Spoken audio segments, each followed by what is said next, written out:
Welcome to another episode of Trouble to Transformation. Today I have TJ Sheehan. TJ is a leader at Gloves Not Guns, where he has developed an impactful program for at-risk youth in Calgary. Through this initiative, TJ and his incredible team have successfully steered many young individuals away from criminality and gang involvement. TJ's life is a testament to resilience and transformation. His story is one of survival, having lived through gang involvement, addiction, and brushes with death. TJ made the decision to turn his life around and now is helping many others. So welcome, TJ. Thank you for coming on today. I stumbled across your program on Instagram, and I'm telling you, it is a very unique program, and I really want the viewers to know all about it. But let's start maybe with your own recovery journey. Yeah, for sure. Thanks so much for having me. Glad to be here. My recovery journey started, pretty much I can say right from childhood. So, experiencing that sexual abuse at a young age, which was super confusing and not something I even understood until I was a lot older. But that was the start of me feeling different and feeling isolated and feeling like I couldn't even talk about it. First, I had to understand what it was, but the things that came out of that was anger, coming from fear, right? But I didn't know that. Anger became a defense mechanism and a survival mode for me. I grew up in an alcoholic family, so my mom went to treatment when I was young, and I didn't even know that she was leaving, right? So, and my grandpa died before I even got to meet him of alcoholism. So, really running through that genetic process. Some people think it's a disease. Some people think it's genetic. For me, it is a disease. I have to keep it at bay every single day. And that just started my journey. I started smoking weed at, 11, 12 years old. I found my mom's stash. I had my first experience with alcohol, I think at 12 years old. And I ended up in the hospital, stomach pumped, alcohol poisoning. And you think that would have kind of turned someone away from that. But that was just the beginning. And the feeling that I got from alcohol was it took all my pain and all my stress and all my problems away. Yeah. You know what? And thank you so much for sharing that part about yourself around the sexual abuse as well, because I know that that's a very sensitive topic for a lot of men to actually admit. And I'm finding a lot of themes within my the recovery center that I work at, and it is sexual abuse. And I know, and I did reach out to you and left you a note about that I had shared that clip of your podcast where you had shared the sexual abuse. And I had a client absolutely weep in my chair. And I asked him what was coming up for him, and he said that I'm not alone. So it was quite a teary moment for me too. And, and just speaking on that sexual abuse or any type of childhood abuse, I find that especially with men, it sends a real shockwave through their lives where there's no safety or trust in the caregivers, in the authorities. And a lot of the times they turn to violence and crime in order to regain that power and that masculinity. Would you agree? Absolutely. So for me, it was, two brothers that were kind of babysitters, neighbors down the road. And again, I blacked out a lot of this, and I didn't even start to process it until I got into recovery, in my 30s. Wow. But my dad was physically abusive, right? So when he kind of found out about what was happening, I was the one that took the brunt of the physical abuse because it was kind of my fault, even though these brothers were older and I had no idea. Yeah. And I had to work through, things with my father, which are still not 100%. I had to work through things with my mother because she wasn't there to stick up and defend me. I had to work through things with forgiveness, which thankfully I was able to do through a 12-step program. Now, 12-step may not be for everyone. For me, it saved my life. I really had to dig deep internally.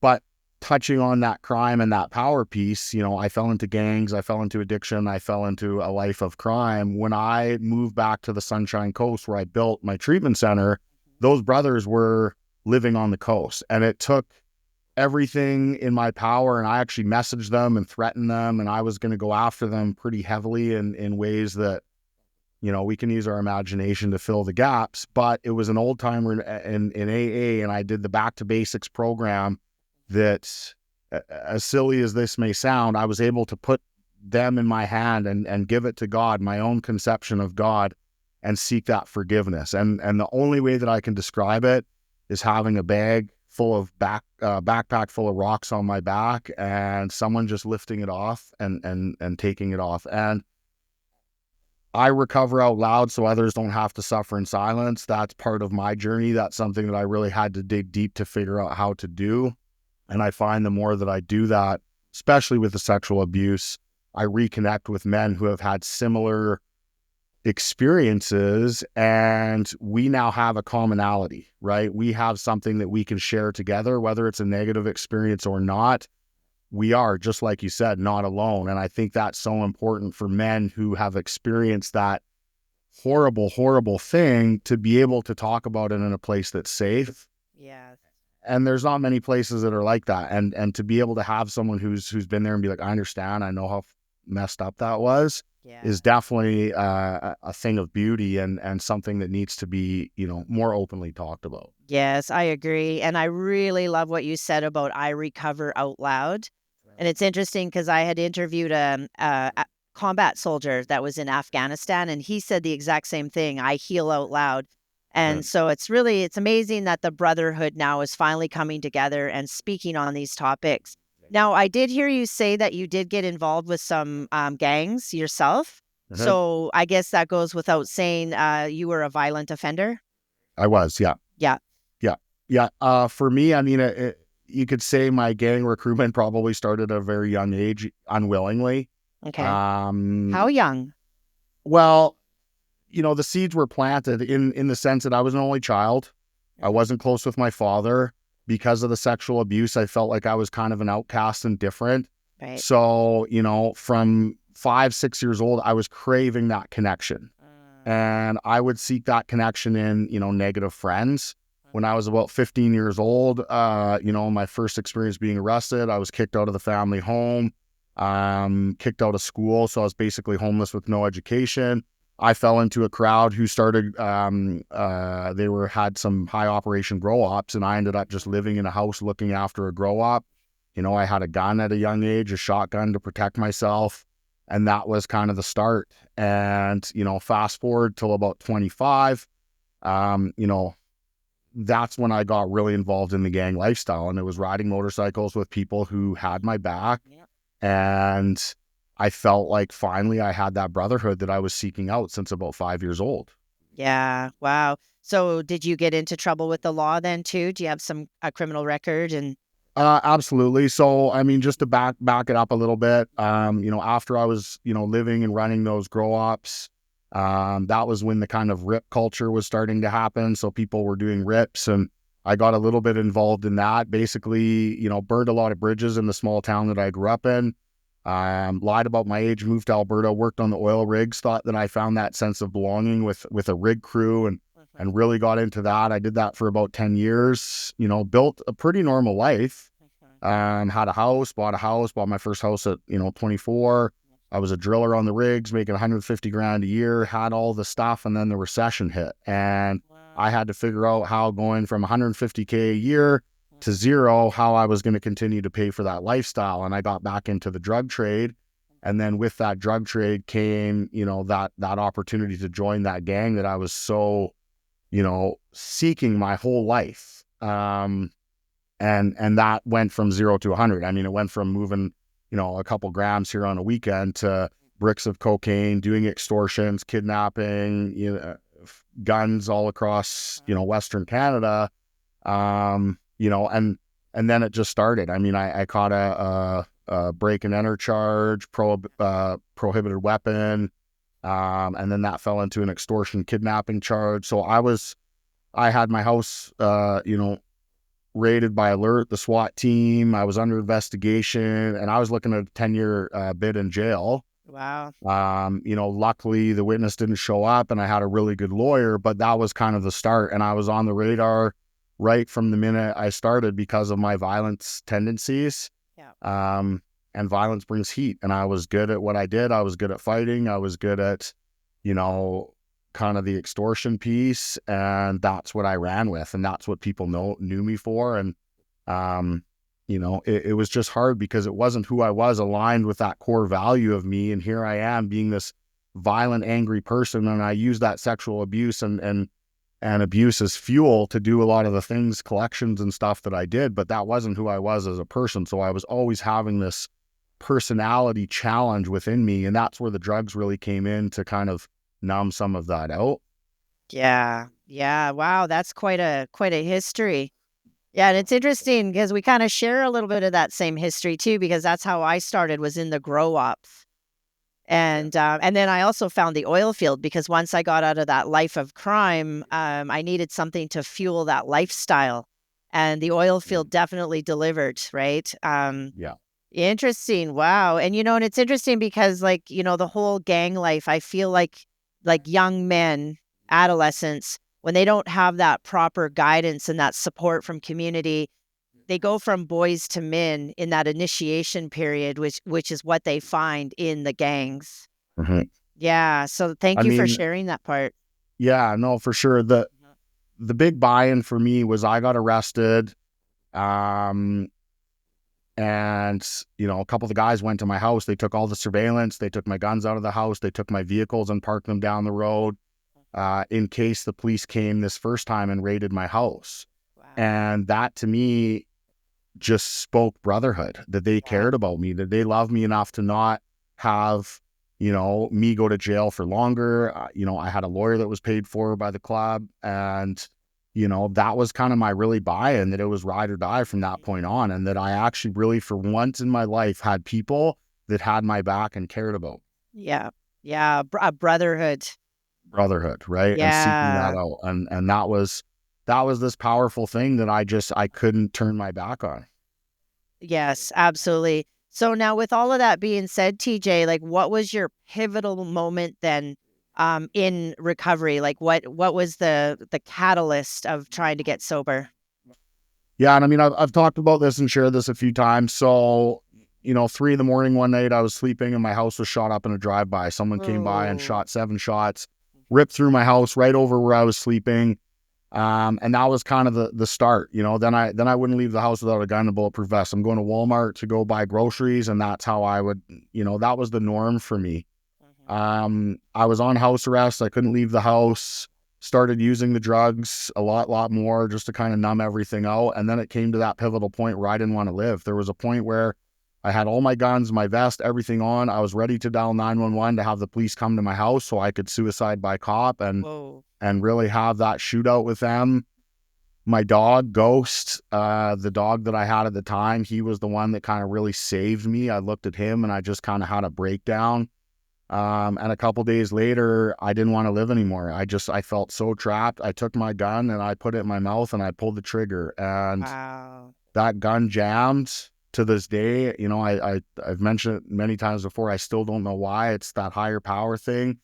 And that was my point where it was like, I have to choose my heart. It's going to be hard to continue down this life, stay addicted to drugs, want to die, end up in jail for a long period of time, or it's going to be hard to get myself into a recovery program. And, my mom would always encourage me to go to AA, just go to a meeting. What do you have to lose? And I always balked at it.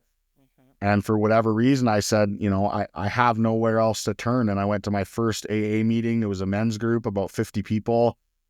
And I just broke down because I heard all these different people sharing the exact same story, whether they were oil field workers, lawyers, a doctor, a guy that was basically living on the street. Every single person had a commonality with my story. And I kind of got that feeling of like, maybe this is actually my tribe. Maybe this is where I fit in. And that was Ah. that was my start to the recovery journey. I didn't get it the first time. Mhm. I felt it very foreign to have people that didn't know me and cared about me and wanted to help me with nothing in return. That was something I had no idea why. I couldn't understand.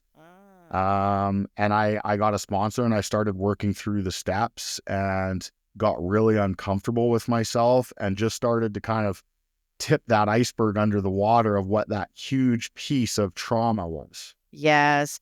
So now what I heard though is like with the people that were facilitating those recovery centers and whatnot, were they people that had lived experience or people with just a lot of compassion that wanted to help or both? Yeah, so I never actually went to treatment. Oh, okay. I did it myself in AA, and when I moved back to BC to the Sunshine Coast, I had a fitness business that was kind of my front throughout my criminal career, and I actually ended up selling that and decided that I wanted to build a treatment center for men. And I ran that and operated that for 3 years, and that was kind of my journey to treatment. I lived in the center. I worked with the guys. I went to the gym. I did all the workshops that we created with them. And that was my recovery experience. So I never paid and directly went to a recovery center, but I built one, and I was there for 3 years. So I always say I went to treatment for 3 years, even though it was kind of Yeah. unconventional to what normal people think treatment Yeah. is. Yeah, yeah. I never went to treatment either. I white knuckled it. I'm not too sure if I had gone to treatment, if it would have, helped a little faster, because there was just so many relapses along the way, Mhm. especially in the oil field. Wow. Yeah, that was yeah, so what I heard though is that you had a fitness business. So were you already kind of trained in the martial arts and boxing and all of the things? Yeah. So, I mean, fitness really saved my life. Yeah. At a very young age, I was put into karate by my dad, and I hated it. Oh, I wow. absolutely hated it. Mhm. And he used to try to reward me to get different belts. And if I didn't get the belts, like for example, one time he was a spec home builder, built a house, built me a beautiful dirt bike track in the empty lot beside the property, and I failed my purple belt. So Oh. I was never even able to ride on that motocross track. And the next day after I failed, he bulldozed the whole thing flat. Oh, what? Right. So these are just kind of Oh. things. So I really resented karate.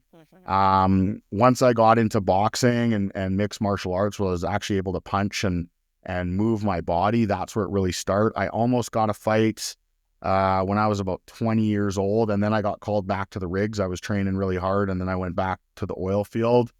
And then just working out in the gym, that was my outlet from a very young age, and I continue that regiment today. And boxing, was something that was close and near and dear, because I would take out all my energy on something and it wasn't hurting people. Because in the streets I was a very good fighter, and I would hurt a lot of people, and I still deal with that to this day, but it was not a healthy outlet, so I was able to channel it. And I think that's one of the really important reasons why Gloves Not Guns was founded, was because of the experiences that I had and giving some of these kids a healthy way to channel some of that anger. I love it. So yeah, let's dive into Gloves Not Guns. How do you tailor your program to meet the needs of each participant? Where do you find your participants? Well, it's been such a natural process. Mhm. The idea kind of clicked in a boxing gym one day, and it just took off from there. And I was invited to speak into some of the correctional centers, the youth correctional centers, about my story and my gang life and my addiction. And it just kind of all mashed together. And we ran a pilot at one of the high schools in the Northeast that was having a lot of violent fights. Okay. And it just started. And we thought, why don't we bring in a lived experience speaker to connect with these kids and share the story, and then give them the outlet to work with a coach and hit the pads and teach them the basics. We're not teaching the kids to fight. We're giving them that discipline to walk away. We're all capable of violence, but a real man can withhold that violence until it's a survival method. And then we built the life skills portion to help some of these kids understand some of the troubles. Like, a lot of these kids who are newcomers or justice involved don't know their rights when they're talking to the police. So we Ah, equip them interesting. on how to talk to the police, what the difference is between being detained, obviously exercising your right to remain silent. Mhm. Another one is about the digital threat. So a lot of these kids are posting with guns on social media, whether they're Yes. airsoft or not. We're seeing a huge increase of youth being charged with firearms, and the police now are just charging them as if they're actual firearms because of the velocity speed of the CO2. Yeah. And it just kind of shaped from there. We started with like 6 kids. Now we have a Sunday program where, we're up to about 45 kids who are all justice involved, whether they're in open custody, probation. We are a sanction for youth justice. So when the court diverts through a diversion program, we are one of those 11 programs here in Calgary. Oh, wow. And then we started running it in the correctional facility, and one of the program's directors there gave us a shot to do it. And, a lot of the staff balked because they're like, you're teaching violence, you're teaching fighting in the jail to these youth, you're equipping them to use this stuff on staff. And the impact was exactly the opposite. Wow. These Incredible. kids are now having an outlet where they can learn how to box in a safe environment. They're actually self-policing themselves on the unit to not get in fights so that they don't get the program taken away. And it's pretty beautiful to see a lot of these kids who come to our community program who may be in some opposing groups or may have some street beefs, actually in there wrapping each other's hands, holding pads for each other and building those connections. And it's so hard to talk about until you actually come and experience it for yourself. But it's such a beautiful program that's just progressed naturally because it's so needed. Yes. Well, when I stumbled across your Instagram profile, I was sold. I mean, you and I already know that, right? Because I took this program to our executive director where I'm at too, and I'm praying to the higher powers that we can get your program in our facility. Because, just listening to that and the impact that they self-police themselves because they don't want the program taken away, like that just makes my heart melt. Wow. That's Yeah. incredible. Yeah. Do you take minors at all? Like, is it certain age group only? So typically we're about 13 to 18. Okay. Obviously I've had some parents reach out to me with a 12-year-old who's just out of control. We bring him in, and being around some of those older people kind of helps. And then up to about 19, we're just kind of cautious of, we are working on some programs for preventative that will be a little bit younger age, but we find the most impactful is between that 12 and 18 range. Yes. And our youth that come in, I mean, we actually have a youth who we met in CYOC. He's now come through our program. He's been in open custody, and he was actually just released the other day, but he now comes and speaks at a lot of our events. He's a mentor. Yeah. Just got accepted into the University of Calgary, and he actually exited out of a pretty predominant gang and a pretty rough criminal lifestyle. So he's now giving back.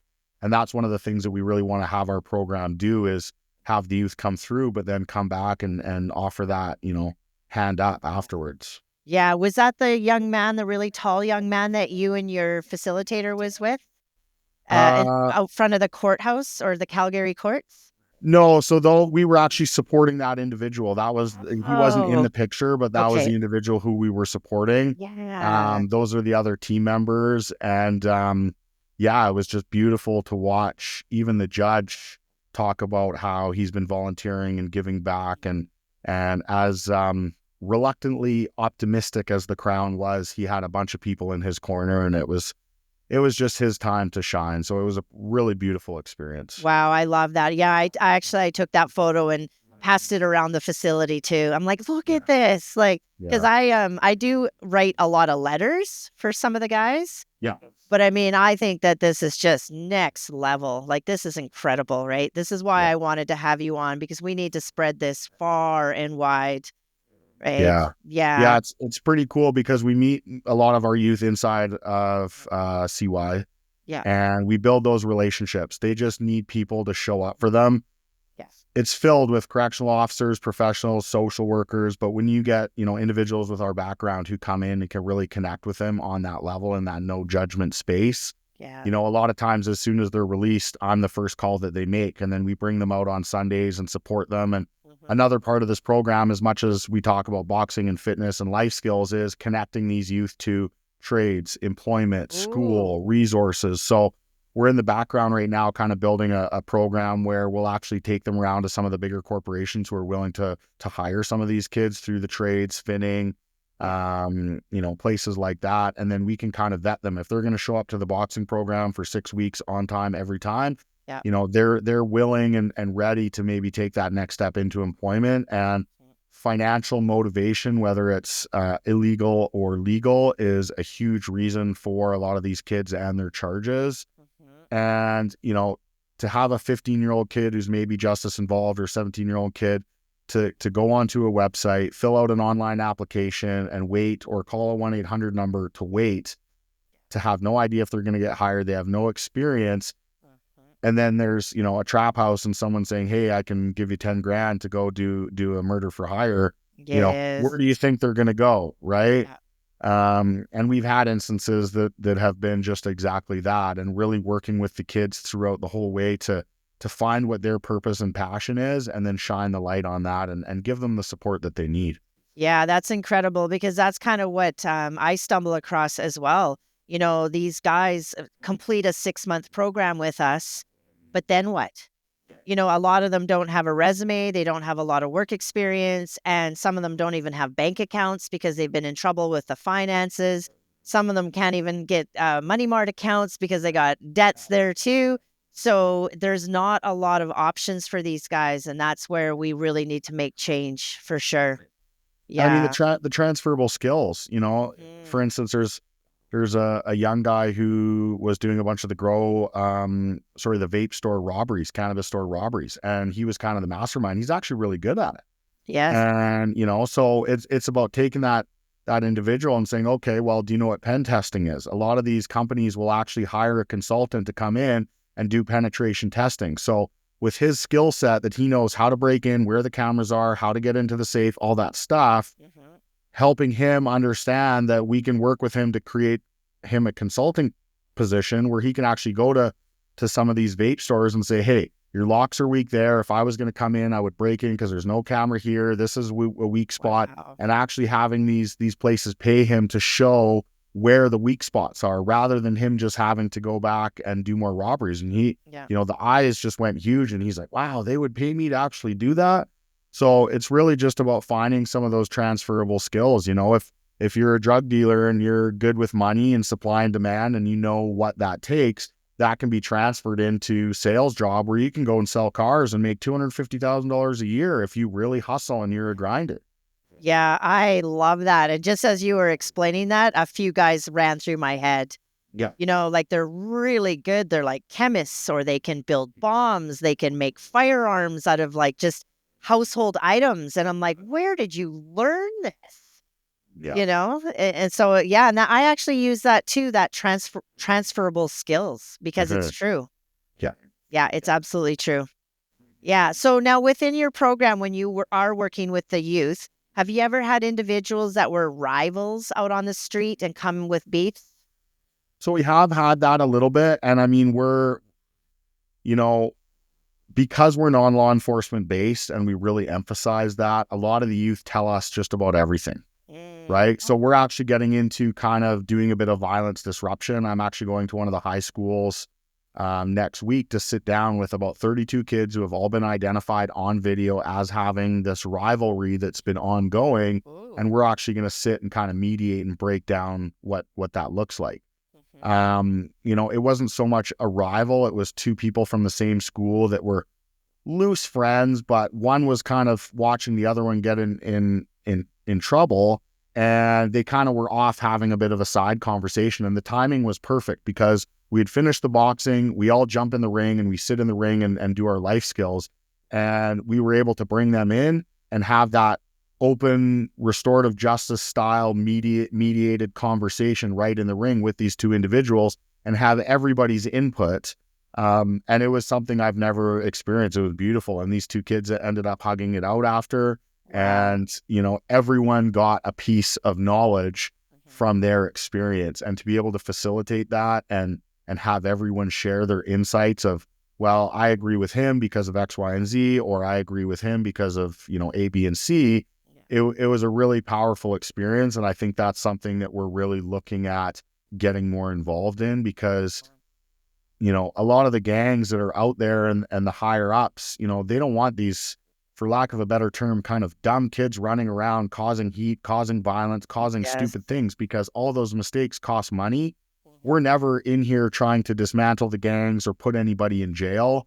But a lot of these kids are just not smart enough to know the realities. And Yes. especially when you're kind of identifying as being a part of a group, and maybe for popularity or for fear, and you're not actually sanctioned to be a part of that group, that can be a pretty detrimental problem. And, people have been killed for less. Yes. So a lot of these kids don't really understand when they're putting long lived so and so on their Instagram handle, and that person's a high up gang member, they're also putting themselves at risk for rivalries over someone that they don't even know. Yeah, I agree.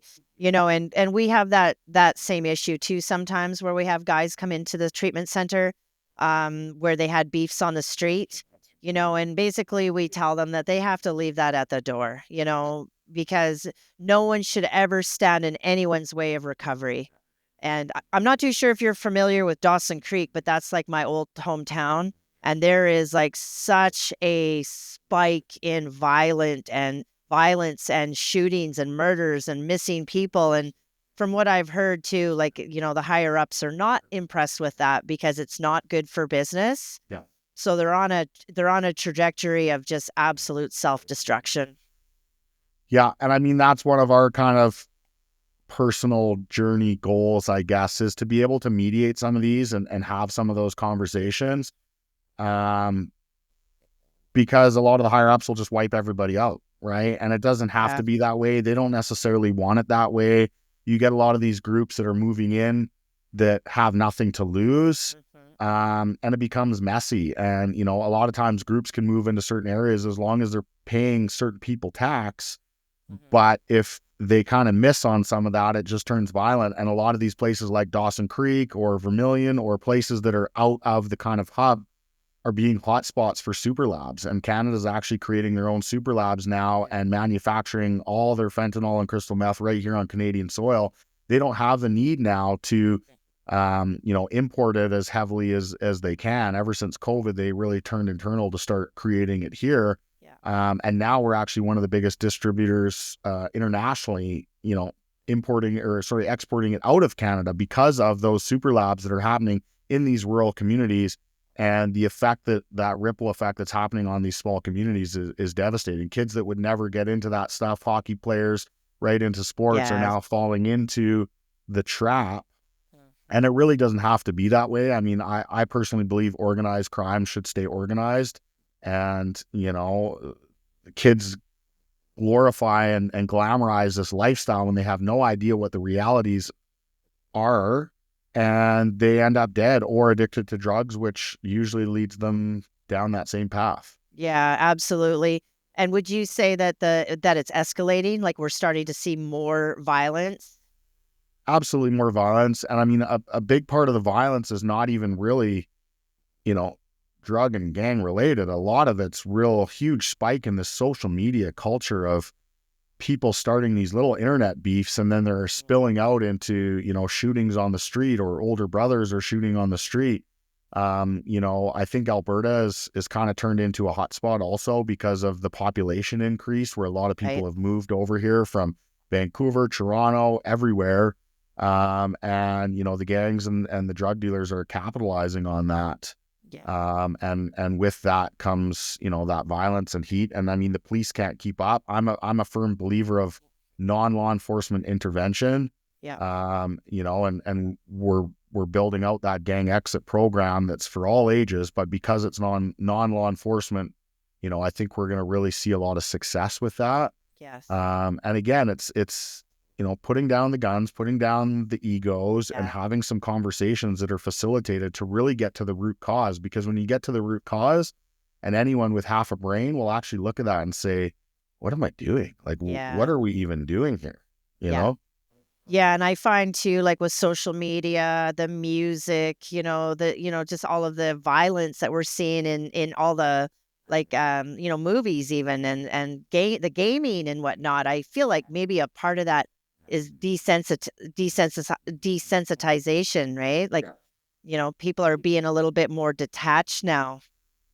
Yeah. Well, Yeah. 100%. I mean, the desensitization is so huge. I mean, in Toronto a couple days ago, there was a studio where everyone was in there and they all had their guns and they were dancing around with it, and a gun went off accidentally, and everyone just started shooting at each other, Oh my right? Because they Lord. didn't know the difference. And Mhm. because they're, glamorizing this life of always carrying a gun, now the younger generation is carrying these CO2 guns with the extended clips and the Wow.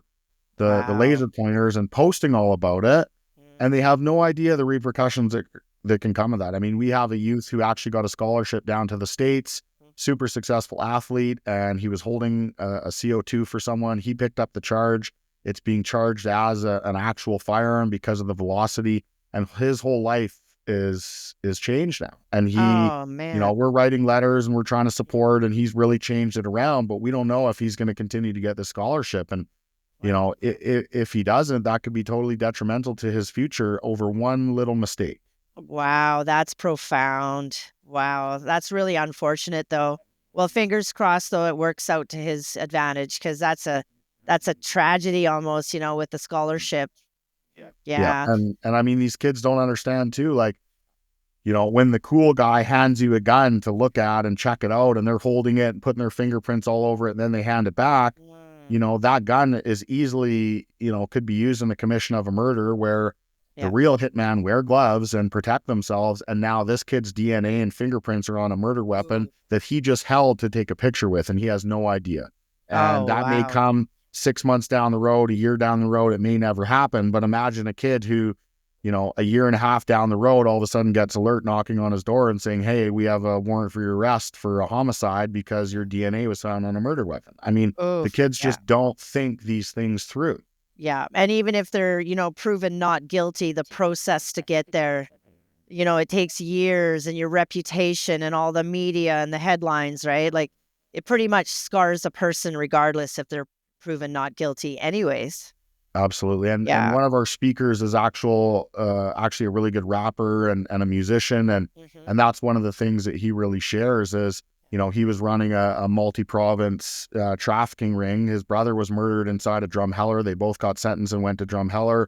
They went to jail. He came out without his brother. So the impact of that. And also, if he breaks it down really well for the kids about, working just a regular minimum wage job. If he had stuck with that the whole time, he would have been out on top. He had to spend almost $1 million on a lawyer for him and the team.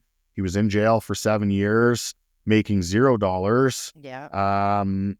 His best friends ratted him out and wanted everything that he had. So when he went to jail, everyone just kind of scurried and took all his stuff, his phones, his Oh, program, yeah. and his brother was murdered in jail. So, where's the win in that? Yeah, there is no win. And I actually bring that up to the guys at the center too a lot. I always ask them, like, all this money that you've made selling drugs, where is it? Is it? They're broke. There's nothing left. It's like, because A, you're either paying a lawyer, B, you get robbed, or C, you spend frivolously, right? You're just spending money like it's always going to be there. And now most of them are starting over again. So it didn't pay off. None of it did. No. And I mean, that's the thing. The more you make, the more you spend. When you have no value, because it was easy come, easy go, you can Yes. just buy things that are just, burning money. And I'll tell you, that time I put the gun in my mouth and I wanted to die was when I had the most. I had a house, I had 2 Harleys, I had a fifth wheel, I had a boat, I had 3 Cadillac vehicles. I had literally everything. And I was the most miserable, because externally you can have everything that you want and a material basis, but if you don't have that love, that self-love, and that core value inside, you have nothing. Yeah, it's so true. Like, all of those material possessions don't love you back. They None don't of it love you back, loves you back, right? and you can't bring it with you. That's right. And I do believe in a little bit of karma too. Like you said, easy come, easy go, and it's not made with good intentions. So there's nothing really good comes from that. Yeah. I mean, money built on the suffering of others. I mean, even my house, right? I bought it when I was legit, but paying a lot of that mortgage with that drug money, Yeah. the house got shot up. I was miserable when I was inside. It was almost like a curse. And I remember years later, I drove by my house just to see, and I literally, when I was driving down my street, I wanted to throw up, because it was just that karmatic debt that Yes. I still am repaying to this day, and I will repay till the day that I die. I understand that, and I'm okay with that. But it just, when you spend blood money basically on things, it doesn't hold any value, and you can't take it with you. Yeah, and I like to study like the universal laws. And the first one is harmony, and if we disrupt the harmony with disharmonious acts, there's karma to restore the harmony, but the one that trumps karma though is wisdom. And I see a lot of wisdom here, right? So I do believe you are paying your debt back. Because look at what's good that's coming from your program. Like, you're saving a lot of people. Well, and I mean, that's another beautiful thing about the program, is as much as it's to educate the youth and to help empower the youth, we bring in guys who would not have been given a platform to speak on any other way. I mean, we had one of our first speakers was still on parole for a first-degree murder. He didn't necessarily commit the murder, but he was a driver and was involved. He would never have a chance to share his story, and he was able to have that platform in front of the kids. So as educational as for the kids, it's healing and a chance at redemption for a lot of our speakers that we bring in, because that's just as important of a piece as to give people a voice to repay some of that karmatic debt. Because you won't be going into a law enforcement agency or any type of program and having these guys that are still on parole sharing their experience. And for them, that's just as much of a healing journey as it is for anybody else. Yeah, absolutely. And you did mention we've had a conversation prior to this, and you did mention that even in the women's corrections, that you're looking for more speakers there too that have lived experience. Yeah. Yeah, absolutely. And I mean, we just had a women's session last week, and it was the most powerful one that we've had yet. Nice. The Yeah. lady who came actually was in that correctional facility, and Wow. Yeah. horribly toxic relationship for 15 years, found her homeless on the street. Pretty much all the women in the circle were crying when she was sharing her Oh. story, and we were all able to bond together. And then our female coach came in and was super lighthearted and boxing, and all the women were laughing. So it was just one extreme to the next. And Oh, to see I love that it. with women who are incarcerated is such a Mhm. powerful journey.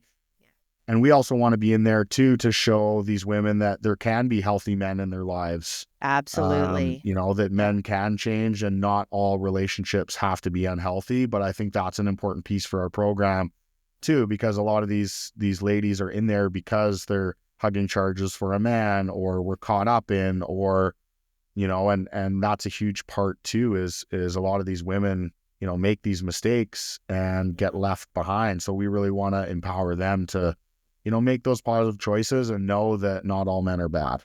Yeah, no, that's very true. Got to heal the masculine wound, right? 100%. Absolutely. So how do you find your facilitators?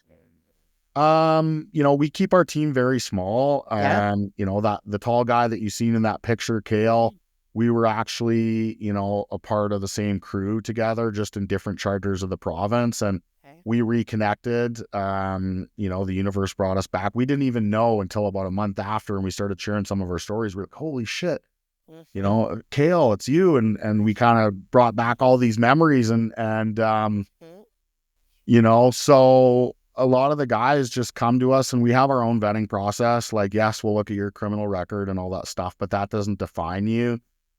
Same with a lot of the youth. We'll have them add us on Instagram so that we can see what they're posting, who their friends are. Ah, It's kind of our vetting process. yeah. And because, I mean, we're still connected with people in that life.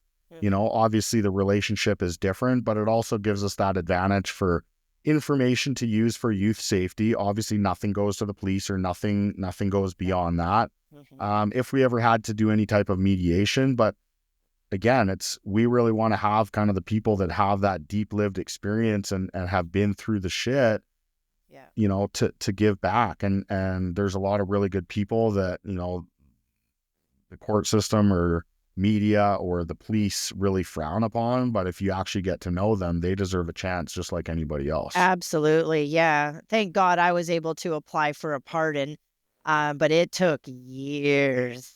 Yeah. Oh, wow, and what a lot of work too. So what other type of assessment do you do then for your participants? Like regardless if it's a facilitator or a participant? I heard like the vetting process, but is there anything else to that? I mean, it's really kind of just that knowledge of Okay. intuition. Yeah. Right. Ah. So a lot of our kids, depending on once we build that bit of a relationship, but we're such a no judgment free zone. So it really depends on every little thing. Obviously, anything with sex crimes or domestic kind of stuff, we don't touch. Ah, gotcha. Anyone who's worked with the police kind of on a transactional basis, so known as a rat, it's just a safety precaution that we can't protect. There's no judgment there. Oh. But it's just something that we can't protect, and that's also for our gang exit program. Mhm. And then also, if you owe a criminal organization money, more so for the New Beginnings program, you know, possibly we can brokerage a deal to get that paid off. So there's no, Oh. looking over your shoulder and always worrying. Our kids, we don't really turn anyone away. Okay. And for our vetting process, it's, really what we do is anyone who wants to get involved, we tell them to come out on a Sunday, meet them in person. Just that kind of vibe check really goes a long way. And then if we feel it's a great fit, then we'll continue and bring them to other programs or bring them in the correctional facility. But it's really just that vibe check of intuition because, real kind of recognizes real, and that's kind of what we base a lot of our participants and staff or volunteer roles on. Yeah, because I mean, let's be honest, it's probably very challenging because you probably have a lot of individuals that have deeply rooted behavioral problems, right? So I'm just curious if there's any challenges around that you've come across. I mean, because a lot of the youth, when they come to the gym on Sunday, I mean, they're coming to a boxing gym. There's a lot of older male role models who have been through the life. So it's hard, they can't really get away with stuff with me or some of the other coaches. And we also, a lot of the coaches and speakers that we bring in are either ex-gang members, have done time in federal prison. Some of them are fighters, professional fighters. Like we brought in a UFC fighter the other day, Wow. another professional boxer. So, I mean, what kid is going to kind of act out in that environment? So it's a safe environment, but it's also kind of there's that big dog mentality where a lot of these kids are not going to mess around there.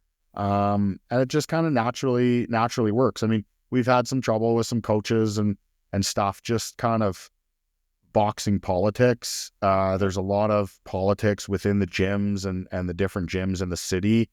We're a neutral factor, so we don't buy in or play into any of that stuff. Okay. Olympus Boxing Club is where we do our main training out of Sundays, and the owners there are two brothers from the Northeast. They know the life, and they've been fantastic. But we work with some other clubs too, and sometimes some of those clubs don't always see eye to eye, but it's the same shit. It's like, leave the BS at the door. We're here for the kids. We're here to make an impact. None of that other stuff matters. Right. Now, what are some of your biggest challenges around the gang exit part? Like, have you ever had gang retaliation? Imagine there's No, some danger there. no, I mean, I think because we've lived that life and we still do have a network of people, we kind of use that to our advantage. Again, the police really don't like that, and they really think that maybe we're doing things the wrong way. But again, what I don't want to say what they're doing isn't working, but there has to be an alternative, right? Yes. So, and sometimes we use some of those conversations with people that are still involved in that life to see if there is a viable threat. We have a young person right now who there could potentially be a pretty viable threat on his life. And, we kind of network some of those connections to see if it is viable, right? And if it Right. is, okay, that's fine. That's a different conversation. But most chances it's not. And most times, higher ups are not wanting youth to get involved in this life. They want people that are smart, street smart, and are willing to ride or die, not kids that as soon as they get put in a room and get pressed, they're going to fold and wrap, right? Yeah. Yeah. Absolutely. How long does a participant typically stay within your program? So for the Gloves Not Guns boxing, they have the opportunity to stay as long as we're running the program. Oh, So they wow. can show up every Sunday. What we've actually been doing now is 6 of those participants are wanting to get into the ring and fight professionally. Oh, So we're wow. actually building our own little GNG fight team. We have 6 of our participants who are going to be fighting coming up in April in their first amateur bout. So we're getting them ready with sparring, and we're going to be starting a fight camp soon for them so that they can take everything from the street and their aggression and put it in the ring and channel it properly where they are not going to get in trouble. Mhm. That comes with a whole nother set of process. Once you get your blue Yeah. book, and are registered as a boxer, if you get in trouble in the street, your charges are way more severe. You get your blue card pulled. So it's kind of a piece of accountability. Wow. With the gang exit program, I mean, pretty much they're with us as long as they need until they feel safe and that everything is kind of accomplished. And then we really encourage them to kind of help out or bring a friend if needed. Yeah. And again, we're not trying to dismantle gangs or dismantle the crime organizations. That's not our prerogative. But the Mhm. guys who do want out and are able to exit safely, those are the ones that we want to work with. Wow. Um, because everybody deserves a chance. And I know what it's like to be in that life. It's not all the glamour that it's caused up to be, but if Mhm. you want to get out, it shouldn't be blood in, blood out. unless, you've done some things that you can't escape from, then maybe one of those law enforcement exit programs are a better solution. But for us, our whole thing is to have these individuals not have to look over their life and start to rebuild and start to pay back some of that traumatic debt or start a family or build a career, right? Yeah, that's incredible. Is there like a graduation process, like incentives? Like I heard they can sign up for some competitive fighting and whatnot, but is there anything else that you measure their success? We're working on some things. We're working with the U of A. We have a professor of criminology who's kind of helping us quantify some of our success stories. I think one of our biggest challenges is going to be the funding piece, as everybody knows. Yeah. We had a grant for youth exit in custody that's really helping us kind of spearhead and accelerate this program. That's running out in March. We've applied for a bunch of federal. You know how the federal government is when, all of a sudden a $10 million grant for everyone can just poof disappear and nobody hears where the money went. We started this program with no money and invested a lot of our own into it, and we will continue to grow it if that is the need. Yeah. But I think the more funding that we can get, the more we can span this out across the provinces. One of our goals is to get, our own facility, so a multifamily, so that some of these youth and adults have a place to live when they get out of custody. Wow. And then have the boxing gym there. So it's kind of like a clubhouse and kids can come and train, no barriers at any time. So that's kind of our next steps that we're working at.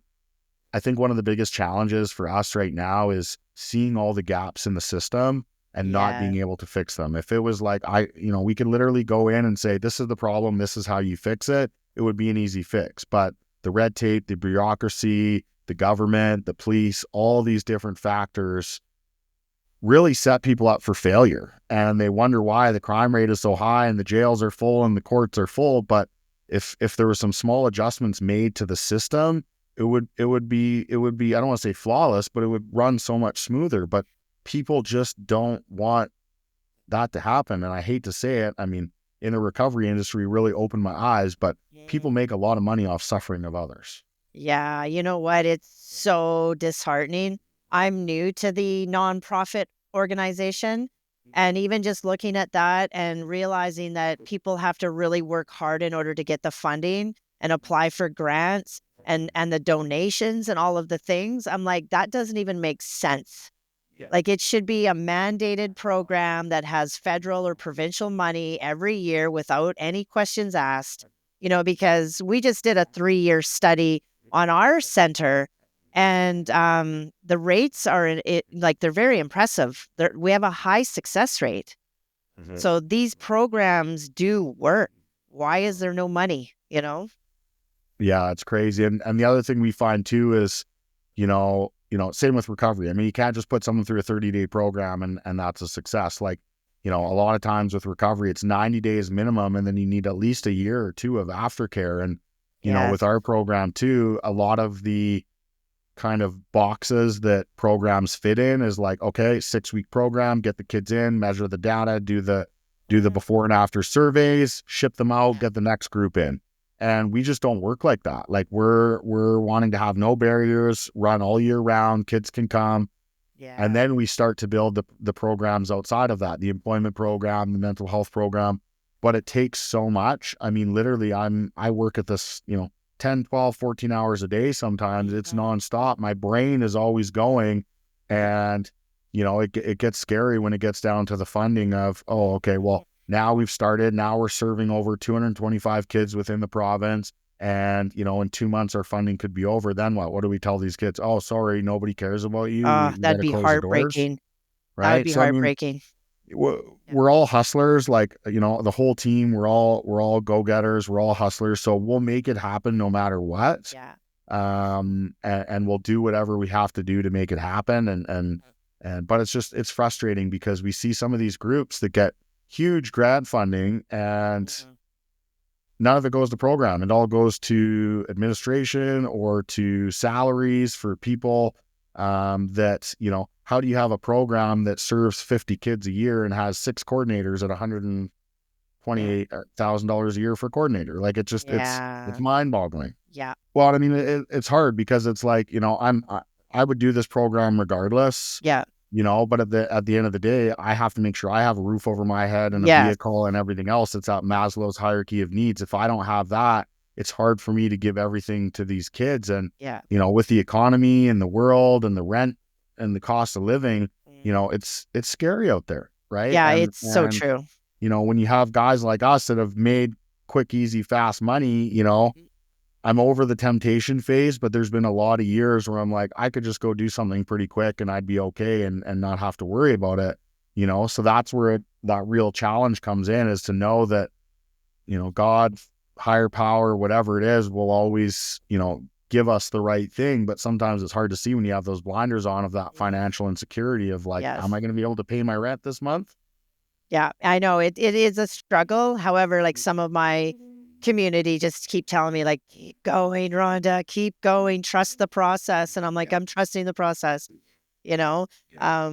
But I mean, and I love what I do. Like this is a divine calling for me. If I actually told you how I kind of stumbled across this, you probably wouldn't even believe me. But all I can say, it was a divine calling for sure. Yeah. Yeah. One thing too, I heard you mention about the data and all of that. So when you do actually apply for funding and the grants and whatnot, obviously that comes with a proposal. Do you have to share data? Like, do you have data?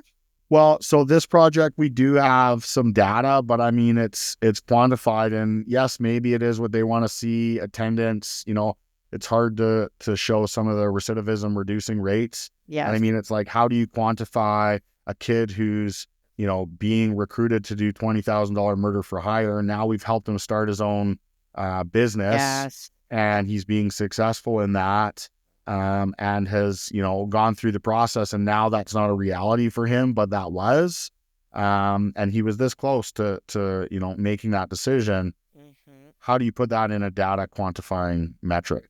Yes. So that's what we're working with, that professor and the university on, how to get some of that data. I Yes. mean, yes, we have testimonials, and yes, I have a stack of Instagram messages of kids who say, this program has saved me in more ways than Mm. others. And yes, we have all the attendance of how many kids we've served and stuff. Yeah. But at the end of the day, a lot of our funders, we just say, come to the jail and watch the program so you can see it for yourself. But, Yeah. the funding, the funder that we had, there's, I think, 6 organizations across the province. They get $40 million annually. Well, the federal government saw a little bit of misspending on one of the other places, and they just pulled it all and said, okay, well, Ugh. it's done now. Nobody knows. All those jobs are up in the air. They don't know if that funding is going to come through the provincial government, and you have to apply directly. Um, Yeah. but it's hard, because it's like we plan and we hope for the best, and if you don't get it, then what? So Yeah. it's a really tough era to be in. And I'm not saying all, but there are a lot of nonprofits out there that are getting this grant money for the wrong reasons, and it's so disheartening to see it. Not to put any names on anything, but there's another organization that's trying to do something similar. They got triple the funding that we have, and Mm. they have absolutely nothing to show for it in the sense of youth and impact and stuff like that. Yeah. So I really shake my head at it. But again, it's, if I look at the competition or I look at the other people, it takes away my creativity. So I can't even go Yes. there, and I just have to Yes. focus on what's ahead of me, and the rest will follow, because it's, you know, Yeah, I with the really plan. like that, TJ. That's such a good attitude because you're right. When we sit there and dwell on the things that are not happening, then we get more of that, right? Yeah, 100%. in collecting that data, I do realize how difficult that is. Like our operations manager, he literally called every single client that we had in a period of 3 to 5 years, which was hundreds of people to get some of it. Yeah. And he even said like it was an incredible amount of work. So good on you. Like it's a lot of work and like just putting in those 14-hour days, right? So what do you do for your own self-care so that you keep your cup full? Yeah, well, that's a big one. And I mean, when I had the treatment center, I kind of built the recovery program around my own self-care. Yeah. So recovery, spirituality, nutrition, and fitness, those are kind of my 4 things. The gym obviously is a huge outlet for me, and that looks different all the time, whether I do a spin class, cardio, whether I do boxing, whether I do weightlifting. Nature is another huge one. Yes. Yeah. I try to practice, in the mornings of doing some meditation and some reading, putting some of that positive information into my brain. Mhm. Hiking outdoors is another one, but I think the biggest piece for me is just some of the success stories of these kids is really fills Ah, up my cup, right? yes. When a kid can say to me, Mhm. this kid, he's posting guns and doing all this stuff and comes to me and says, hey, this program's really opened my eyes. I want to get into boxing. I want to stop hanging around with these negative influences. How can I do that? That just fills my cup up right there. Yeah, I absolutely love that. And speaking of which, where I work, have you been in contact with our executive director? I have, yeah. We had a meeting. Everything sounded great. I think it's Mhm. just a matter of, finding that funding. And I know you guys had a fire. There's an incident there that you're working on stuff too. So, for us, there's no rush. And I mean, we have some applications out too. So if some of those come in, then we can just come out anyway. Oh, But okay. we'll see. More will be revealed. She seemed really excited about it. We do have that bit of a relationship before because I have chatted with her before when I had Yes. CRC. So, I think at the right time it'll come. I've talked to my team and they're ready whenever to at the drop of a hat come on out and kind of go from there. Wow, I am so freaking happy right now because I wasn't sure where that was going. Yeah. But when you and I first spoke, I showed all of the guys like your Instagram and some of your interviews and whatnot, and they were so on board. And then they were like kind of like checking up, like, hey, where's that? Where is that right now? Is that going to happen? And and then all of my managers, they overheard. They're like, yeah, I thought I heard you talking about that. So I was kind of like building the vibe a little bit, Yeah. so they can't Yeah. say no. Yeah. Well, I mean, it'll happen. And I think Mhm. there's a lot more funding and stuff that's going to be coming out in the new year. And again, it's, if I win the lottery tomorrow, not that I buy tickets, but I mean, we'd be out there in a heartbeat anyway. And Yeah, I it's love not it. that far off. And I mean, also too, there's probably a lot of guys at the facility who would love to come and speak and share their story. And we can Yes. kind of coach them into that whole thing too, is we're always looking for guys to share and speak and we want to take this across Canada and have different, for lack of a better term, franchisable models that we can work on in every community. I mean, Saskatoon needs it. I just seen a huge thing there. They had a gang forum that was put on by the police, but it was canceled because of fear of gang violence and Oh, wow. stuff like that. Whereas, we had a bunch of guys, from your facility and my past life that go in and teach that kind of stuff. We wouldn't have that fear, Yeah. and we know how to kind of mitigate and handle that stuff. So I think it's really coming. Also the workshops that we're looking at putting on doing for some of the staff and caregivers and people to really get what that understanding of the realities are. I think we're all kind of at the right place at the right time and have the right lived experience to share that. So Yeah. I have no reservations. I know everything will just work out in perfect time. And I'm super Yeah. grateful for the connection and this Yes. opportunity and just all of it, right? It takes a village to instill change, and we all have that like-minded, kind of impact over income mission. And I think Yes. that, it'll all come through at the right time. And I'm super excited to come out and meet, some of the guys and just, Yes. shoot the shit with them and just talk and hear their experience. Cause that's another super powerful thing for us is to hear some of these stories that some of these guys have been through and be able to share that, because Yeah. a lot of times it's stigmatized and the power of the message is in those experiences. Yeah, I really love that. And like, just off the top of my head, I know already of a handful of guys that are a little bit more of what I would call our seniors. They're a little bit older. They've definitely lived gang life. And they come to me and they're like, Rhonda, I am exhausted. Like, I am tired. I am tired of this life. It's just court date after court date and charges and more charges and dysfunctional relationships. And so they're ready. So I'm hoping they do jump on board. And what I would really like to do is even just try to get you and some of your speakers to come out, even just to do a guest spot, and just because even with that, I think you would have a lot of influence on these guys too.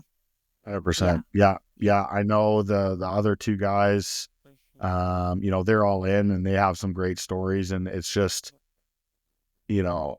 I remember years ago, I had this vision of Gangsters Gone Good. We called it Mm, GGG. And it was before I nice. was even fully sober. And, Mhm. I was with this guy who, our friend went to jail for murder and he's still in there. I think his first parole date is 2032. And we just Wow. had this vision of, building this crew of guys who have turned their life around. And, Yeah. that's what I really see this being and, seeking that brotherhood, but for a positive purpose. And Right. there's guys everywhere that I know they want to do it. They just don't know how or where to start. Right. So if we can even just plant the seed of this is where you start and I support you and I believe in you, that can just change so much and shift the narrative into that positive way, which will eventually end those court dates and start to heal some of Yes. those relationships. I mean, it takes just as long to fill a hole as it does to dig it. I still have police that are leery of me. I was filling up with my girlfriend at the gas station a couple weeks ago and I had a hood on. I was just filling up Yeah. and this guy comes up to me. He's like, "Hey, I know you." And I'm like, "What?" Oh, I shit. don't think he's Yeah. like, "Oh yeah, I used to run gang task force and da da da da." And I'm like, "Dude, then you definitely don't know me because you don't know where my life is now and how much I've changed it." So thanks. Yeah. But and Yeah. I know that we've had some stuff with the EPS saying that we're not in it for the right reasons and Oh, all that's these different unfortunate. things, that happen. But at the end of the day, I know who we are. I know our message and I know our mission. And I think the more kind of like-minded guys that we can have to say, yeah, I screwed up. I made a mistake, but Yeah. I'm willing to stand on it and to speak on it. And, now that I'm back on road, like I'm gonna share it and use that message for good. Yeah, I love it. I love it. And when I'm done my grief course too, I would love to come and take your workshop as well that you have for staff. Not For too sure sure. how that is done. Like if it's like do you have certain times and dates for that, or do I just show up? We're just right now, we're just doing them for a couple of the organizations here. We're still kind of fine tuning it, but I mean, a Okay. virtual one, we Okay, could that do it. works And too. next time we have like a big virtual session, I can just send you the link and you can just Oh, come and, oh, I and, would give us love that. feedback and check it out. Yeah. Yeah. I'll Please. have to. Yeah. Yeah, please do, TJ. That's amazing. Yeah, and just please do not hesitate to reach out if you need anything from me, like some more support. I really want to yell this from the rooftops. So even when this interview does get posted, you're going to see me share a lot more of your content. So Amazing. yeah, and I don't expect you to share everything that I post, but whatever. Like, I mean, Yeah, for sure. No, because I believe in this social 100%. medias, we're really trying to kind of get out of our comfort zone and make sure Mhm. we're posting and sending the message. Not something I'm super comfortable or familiar Yeah. with, but we're Yeah. working on it and we're trying to take reels and we're trying to speak more on Mhm. camera. So Yeah. yeah, anything, of course I'll reshare it and repost it. Mhm. And I'm just, Perfect. so grateful for the opportunity and so grateful we Yeah. connected and really Me looking too. forward to, our collaborative efforts in the future. Cause I know we'll definitely be Absolutely. working together for sure. Yeah. Thank you so much, TJ. Yeah. How do you feel? Do you feel complete? Amazing. Yeah, I Yeah? feel great. Yeah. No, really, Okay. really Yeah, happy is for there sure. anything that you wanna add or I don't think so. I just think, I'll just leave with the message of, no matter what your past or no matter what you've done, I mean, that was in the past and all we can do is move forward. So Yeah. turn that pain and, past into a purpose. Yes, absolutely. And please share with the viewers, how do we find you? So Gloves Not Guns Boxing on Instagram, glovesnotguns.ca. Is our website. And, I'm always on the email. So if anyone wants to email me or has a story or wants to get involved, just don't hesitate. I'm always pretty quick to reply. So Awesome. Thank you, TJ. I really appreciate your time today. thank you so Okay. much.